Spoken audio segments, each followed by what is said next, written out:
Hi, everyone, and welcome back to this week's session. I am Cynthia Garrett, and if you were with us last week, you know that we have been having a powerful conversation about some really powerful issues that are disturbing in so many ways. But again, there's hope. There's hope. If all of you will join with my guest and with our heart to make a difference in what is going on around the world today, then we believe that this move of God that we're seeing can actually expand and grow. Benjamin Nolot is my guest. He's a filmmaker and an abolitionist committed to ending sex trafficking and commercial sexual exploitation. He is inspired by William Wilberforce, and as the founder and CEO of Exodus Cry, when he prayed for the mantle of Wilberforce, I bet you he never knew what all that was going to mean. He is now an international anti-trafficking move all on his own, but his organization is doing things powerfully around the world in their work in the areas of prevention, intervention, and restoration. Benji works to shift cultural mindsets and change laws that underpin sex trafficking.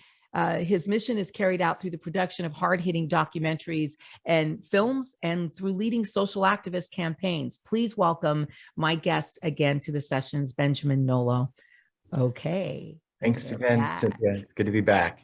Yeah, and they're back for another week. It's just that it's just too much to try to do this in one conversation. And I'm so grateful for your time to explain, this.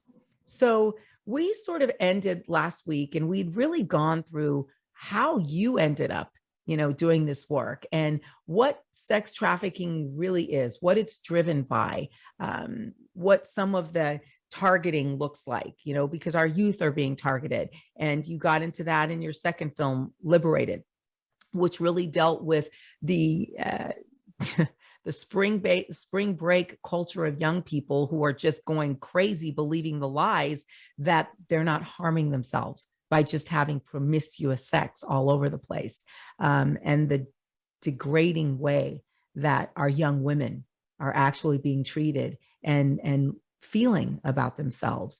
And then we started to get into a conversation, which I really wanted to say for this week, about your new documentary, which has just been released, which you guys, you have to see it. It is called Raised on Porn. And Benji, I think that even in the church, this is the secret. This is the dark secret. In the church, outside of the church, this is the secret that is feeding young men and women a steady diet of something that's breaking them so much that the acting out goes from here in my room to out here in the world around us. Can you speak to this documentary and to your thoughts on this? Yeah, absolutely. So when I first got into this space, I had this idea of trafficking as one of the first stories I heard was this young woman in Arizona who, 15 years old, went out to greet a friend outside of her house and was abducted. And she was taken to an apartment. She was gang raped and seasoned for prostitution and then kept in a little dog kennel below a bed and prostituted out through ads that were being put online. And 40 days into that, there was a raid. They found her. She was rescued. But that formed and shaped my understanding of what trafficking is. I thought it's people who are abducted, put in cages. And it was really as we were out. So when we filmed Nefarious, we went to 4 continents, 19 countries, and 42 cities to document the global phenomenon of sex trafficking. And my work as a documentarian, a lot of it is kind of like investigative journalism. We're going into these environments, we're talking to people, we're going undercover, we're trying to understand what's going on and then bring that reality to the screen. And what we started to see in these red light districts was the use of pornography as the marketing for prostitution. So you would go into a red light district, they'd be handing out cards that were pornography of the women to entice you to go pay to have sex with those women. So that was the first thing. Then we started to talk to the men and we discovered there was a history of pornography use among all the men. that led to them then going out and trying to act out these fantasies through the purchasing of illicit sex and prostitution. So we realized, okay, this is fueling the demand. It's being used to market the women. And then we started to talk to some people in pornography. We started to discover that, wow, like there's actually a backdrop of coercion in almost all of what we consider mainstream pornography today. That is trafficking. And so in the creation, through the marketing and the creation of the demand, we saw the overlapping reality of pornography in all of this. So when we were done with Nefarious in 2011, we went back to the drawing board in 2012. We kind of whiteboarded out a plan to address this and to address it from two perspectives. First, the public health crisis that pornography creates. The impact on consumers was one part of how we planned to address this. The other part was the human rights component, the exploitation of performers in the industry through a number of means, which maybe I can get into at some point. So public health, human rights. That decision led me and some colleagues into an 8-year season of going undercover into the porn industry, making some documentaries on what's going on that will be coming out this year, and then writing a book and gathering a lot of research to actually then go out and address, what's happening. And so in 2020 is when we launched our first campaign, which is called Trafficking Hub, which really is challenging the world's biggest porn company, MindGeek, and their one of their most well-known company is Pornhub, but the parent company is MindGeek. They own 90% of all online pornography. We went after them because their model for distribution what enabled and videos to be uploaded of real abuse, underage, trafficking, all this stuff. And so the Trafficking Hub campaign was really targeting that specifically and was extremely successful in a number of ways, which again, maybe I can get into at some point in this call. And then this past year, 2021, we launched the next wave, a campaign called Protect Kids, Not Porn, that deals with how pornography is affecting our youth, and specifically demanding that age verification walls be put in place for the hosting and distributing of all pornographic content. So now coming into 2022, we're about to launch our third campaign successively year after year, which will deal with some issues going on in the actual porn industry itself and the way that it's created. And that will be launched this spring. So it's really a comprehensive, multi-layered effort to address and eradicate various aspects of exploitation going on in pornography, both in terms of how it's created, the impact on performers, how it's distributed, the impact of consumers and children. So just to wrap up this little soundbite, this fall we released a documentary called Raised on Porn, which quantifies the impact of porn on consumers. And in a few months, it got 1 million views, and now it's getting way more every day. We're almost to 1.5 million views just in the past few weeks. And we're starting to see a conversation emerging. I mean, if you just look at the comments, 1,700 comments so far already of people sharing their experiences, it's really quite incredible, the movement that's taking place around this film of people saying, this is how porn affected me, and this is how porn affected me. And a social conscience being raised, an awareness that, wow, this is a very destructive force in our world that is fracturing the sexuality of a generation and robbing children of their innocence and their right to an authentic sexuality, not one that has been created for them on the taste of a handful of people running the porn industry in San Fernando Valley. Right. And more of the deception and the lies, is that it's all okay and everyone's doing it. And the reality is that not everyone is actually feeding it. There's a handful of people who are the ones doing it and creating it. And the rest of us, it's like we think, I look at a lot of things that are happening in our culture today. And we think that, you know, everybody is like this. And then you look at the statistics and it's like, oh, wait a minute, the same 3% fringe segment of society that's been this way has been this way from the beginning of time. It's not really changing. So why are we sitting on the rights of the majority to empower the rights of a minority? And in this case, a minority that wants to engage in behavior that is destructive to the majority. Why? Absolutely. Yeah, it's a great question. I mean,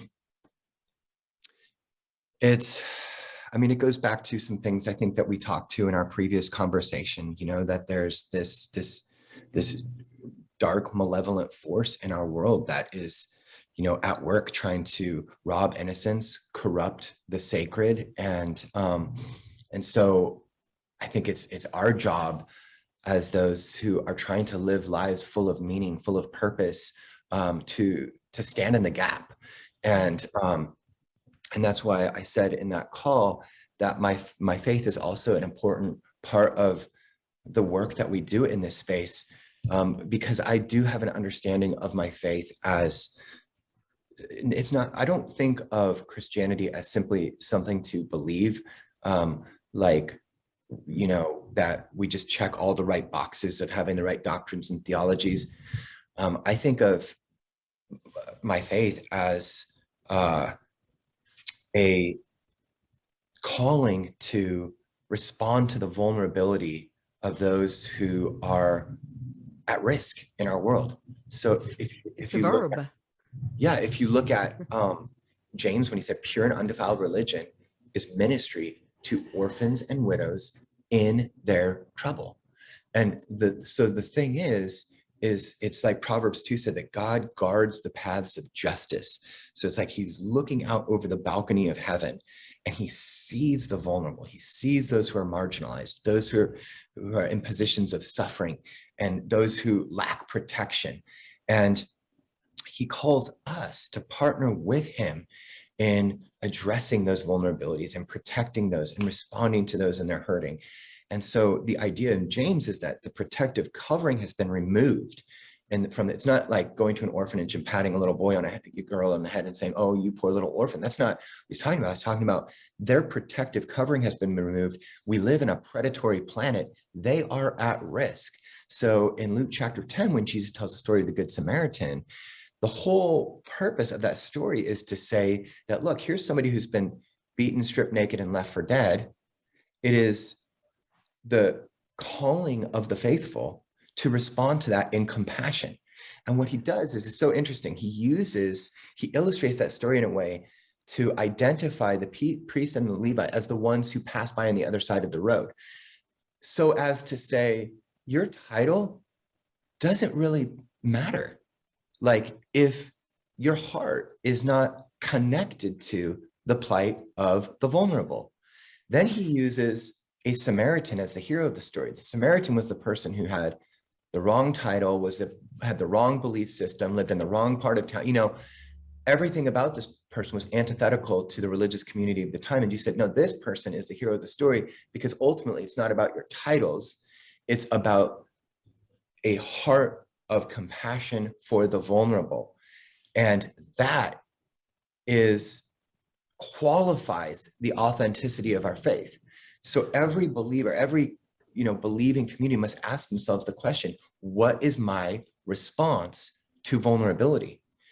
In Isaiah chapter 1, Isaiah gives a rebuke to the nation of Israel because they were preoccupied in all their hyper-religious activity, but their heart was disconnected from the plight of the vulnerable. So God calls them to repentance, and repentance, he says, seek justice. Here's how.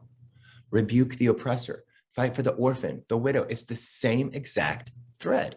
So for me, when I look out at the vulnerability of children living in a pornographic age, whose innocence is so fragile, whose sexuality is so premature and fragile, who for all intents and purposes need covering, need protection. And I see the way in which this malevolent force, this entity of of pornography comes trespassing into their lives through a phone, through some kind of device, through a friend, and then disrupts their life, that is grievous to me. It is deeply grievous. And so we created this film to help begin a conversation and provide a framework to sound the alarm on this reality that's going on, so that a movement will emerge and demand with us that some deep systemic changes be made to laws to embed change for the future, to create a better world for our children. So ultimately, at the end of the day, every decision that we are making is casting our vote on what kind of world we want our children to inherit from us. And if we're not thinking about that way, I must ask the question, then where are we? You know, if we're not considering the next generation and only considering ourselves, where is our heart at in that? And in this, you know, consumptive age of vanity and self, all self this, self that, selfies, selfie sticks. Right. Yeah. It's Self-promotion, just, self-aware. Totally. We lose perspective of the value of innocence that children bring into our world, and the absolute importance of working hard to create a world that will be better than the one that we came into. And I've seen it firsthand. I've been to the orphanages in Moldova. I've seen the children trafficked in Thailand. This stuff is real. They're not statistics. These aren't, you know, there's no amount of social distancing that we can do to remove ourselves from the plight and the reality that this is actually going on. The sooner we face it, the stronger this movement will become, the more effective we'll be at changing the world for the future. You know, you said, God, you said so much. I have so many thoughts and questions like whirling in my brain. How has COVID increased? Because I have to imagine that the lock-in that we've experienced recently has to have had some impact. Has it on pornography itself? And I first heard of, okay, we're going to take down Pornhub. I mean, I got that blast from you and I was like, oh my gosh, wow, this is incredible. And I'll never forget one of the quotes that you guys carried throughout the movement. Pornhub is not a porn site, it's a crime scene. Yeah. So now when people are locked in, you know, they're locked in with their perversions. Was there an increase in pornography at the same time you guys were committing yourselves to taking down the #1 online porn distributor in the world? Yeah, I think as COVID kind of moved the whole world online, that there was more exposure to pornography than ever before. And so it was really interesting, the syncing up and the timing of the campaign, because actually for us, it wasn't reactive. We had been in preparation for this for 8 years. So it was actually at the end of 2019 where we began to get the vision that it was time. It was time to declare the great porn wars of 2020. And so that happened literally weeks before we learned about COVID and there was the lockdowns and all this stuff. So again, once again, I look at the providential leadership of God in positioning us to address and push back on this malevolent force of darkness that is consuming so many people's lives. Yeah. When it comes to consumers, I have an enormous amount of compassion. When I talk about pornography in the larger global commercial sex industry, I talk about it from the perspective of a systems level of analysis. So I have a critique of the global commercial sex industry, which includes pornography. When it comes to individual consumers, I have an enormous amount of compassion and for those individuals, because many, again, were exposed as children. It got a hold of them. It created a whole trajectory in their life of consumptive addictive behavior and a sort of ping pong relationship with shame, in which the shame triggers the behavior, and then the behavior triggers the shame, and they find themselves in this toxic cycle of consumption that deteriorates their self-worth and pollutes their relationships and ability to have meaningful relationships. I have compassion. And so in addition to the film, we're releasing a book coming up here in this next month called Raised on Porn, which is a robust resource that provides people with an analysis and an understanding of pornography, as well as a way out of it and to heal relationships and protect children and all the things that I'm talking about. How are you able as a boy and a man who loved his sisters and his mom and his wife and his daughters, and you have such a sensitivity, and I've heard you speak and watched young girls react to you in rooms filled with thousands of people, at one thing and various Mm, places, and had my nieces have their young lives so impacted by you. mm. How do you maintain the heart for both sides of this issue? Well, first, let me say that there's no dismissing the behavior. What happened to you is absolutely wrong. And I think these men do need to be held accountable. One of the missing pillars of ministry in the church is the idea of rebuking the oppressor, again, from Isaiah chapter 1. So I feel very, I have a lot of conviction about men holding men accountable. Now, the truth is that the majority of men out there are good men, but there's a minority of men who are acting in these predatory ways to oppress and exploit, sometimes systematically, women and children and the vulnerable. And we absolutely need to bring the full weight of justice to bear to confront and to address the behavior of these men. So we're not letting them off the hook. Now, I hear what you're saying on a heart level of forgiveness from the standpoint of not dismissing the behavior, but removing yourself from being the one who has to hold judgment over them and putting that into the hands of God or into the hands of the justice system or whatever it might be. Yeah. And but for my own personal journey, I would say I had a chip on my shoulder for a long time towards men, especially pornography users, because I was doing the anti-trafficking work and I was seeing the impact of this on real women and children. And it was so deeply upsetting to me that I started to have this chip on my shoulder. I remember one day I was in prayer and I was praying some precatory prayers, from the Psalms, basically like smite these men. And I remember that I got the picture of this, older male figure, porn user, and it turned into the face of an 11-year-old boy.